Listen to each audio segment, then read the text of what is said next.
Hi everyone, Trinity here again.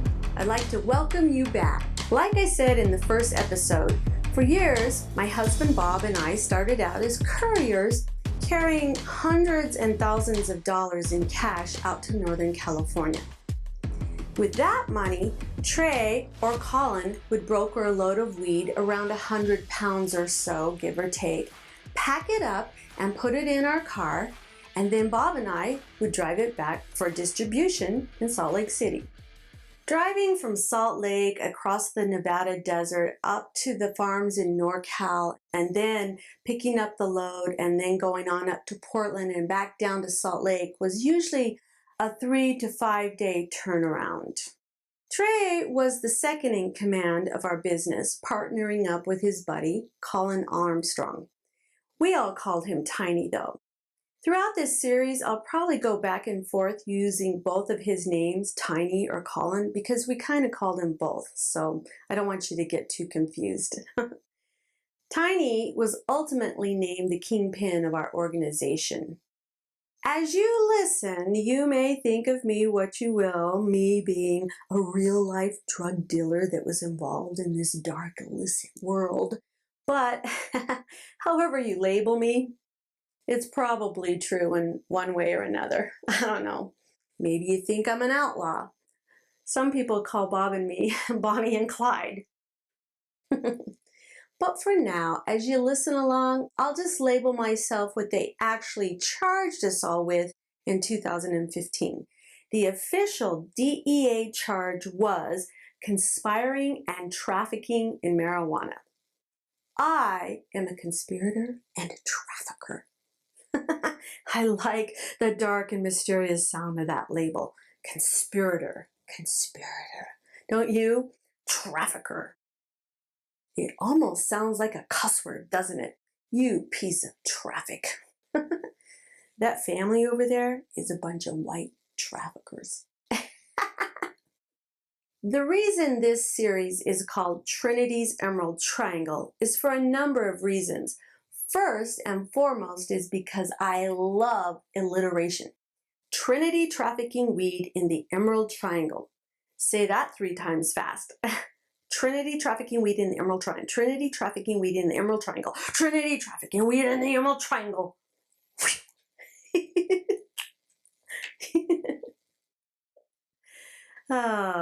What is the Emerald Triangle exactly? I hear you asking.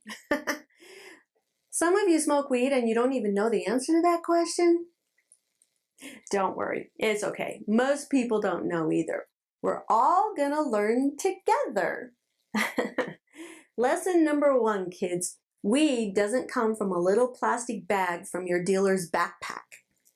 You knew that. Of course you know it comes from a plant. But if the weed you're smoking is exceptional quality and costs more, it was probably grown in the Emerald Triangle, grown indoors, or both. The Emerald Triangle is an actual place.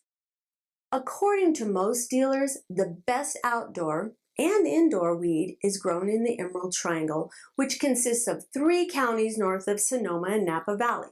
The Triangle is roughly a land area about the size of the state of Vermont. How do I know that? I know that because I looked it up on Wikipedia. The 3 northern counties are Humboldt County, Mendocino County, and Trinity County. Yup, you heard me right, Trinity County. Pretty sure? Pretty sure. Well, kind of sure. They named that county after me. Sort of sure. The Redwood Highway runs right through the middle of the triangle, which makes the landscape, the flora, and the fauna spectacularly beautiful. This is the place where all the magic happens. It's called the Emerald Triangle because it's the largest cannabis producing region in the United States and the world. I'll tell you, this place is green in more ways than one. Growers have been cultivating cannabis plants in this region since, guess when? The 1960s. Groovy, man. Go figure. Growing cannabis is the major way of life for the majority of the population who live in the Triangle. Although I didn't live there, I also made my living directly from the main industry of the Emerald Triangle. Like I said before in the previous episode, Bob and I had a very pedestrian life as devout Mormons raising our kids in the church.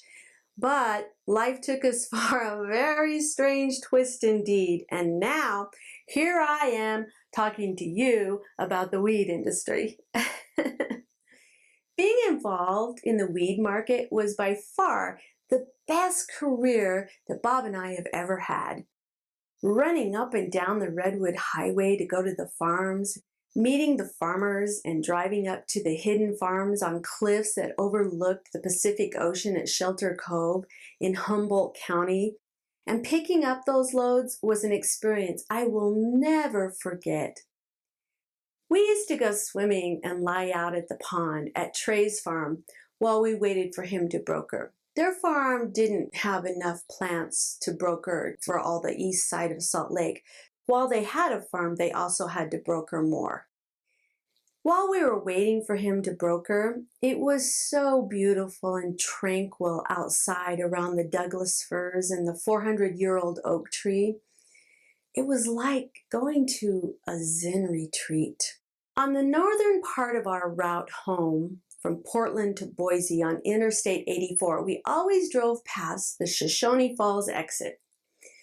I was kind of intrigued with Shoshone Falls, but we never would stop because the falls were about 5 miles off the interstate. One day, just before the exit, we unwittingly drove into a hornet's nest of Idaho State Police cadets. They were training and learning how to issue citations to passing travelers.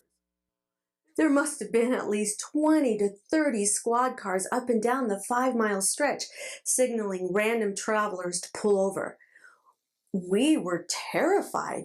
It was terrifying to all those drivers there at the time who didn't even have a load of weed in the back of their cars.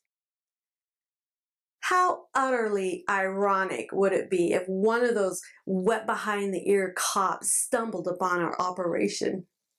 How humiliating. Be like sitting up in the Boise County, some jailbird asks, "How'd you go down?" And we'd be like, "Caught by a baby cop." And these cops, they'd be like, "Is this a cool job or what?" Oh, we try not to panic. What should we do? What should we do? We knew we had to get ourselves and our load off that interstate pronto. Suddenly, Bob saw the Shoshone Falls exit, and he took it. We calmly moseyed on over through Twin Falls, Idaho, and further on over to the ranger station. We paid the park fee, and we spent over an hour at these beautiful Grand Falls, sightseeing and hiding out, which calmed our nerves as we waited for the cadets to take a lunch break. We regretted that we had never stopped there before. It was so majestic and beautiful. Shoshone Falls cuts a huge crack into the earth. It's completely flat on the plateaus above it. That's where they have all the farming. And then there's just this huge crack in the earth where the Snake River runs through it and trips down these huge boulders. There's just never any words to explain how wonderful and spectacular waterfalls can be, is there?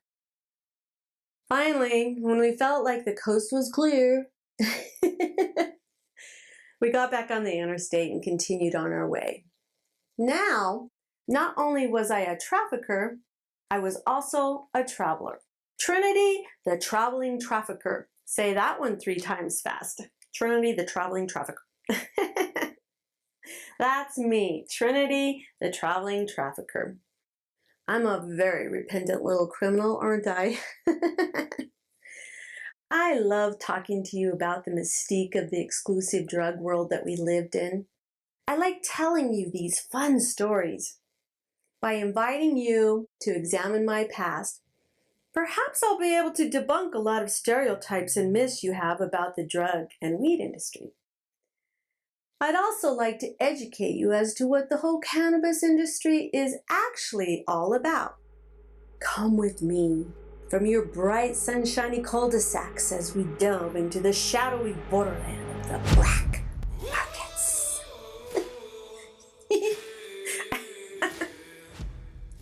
Well, that's the short overview for today, kids.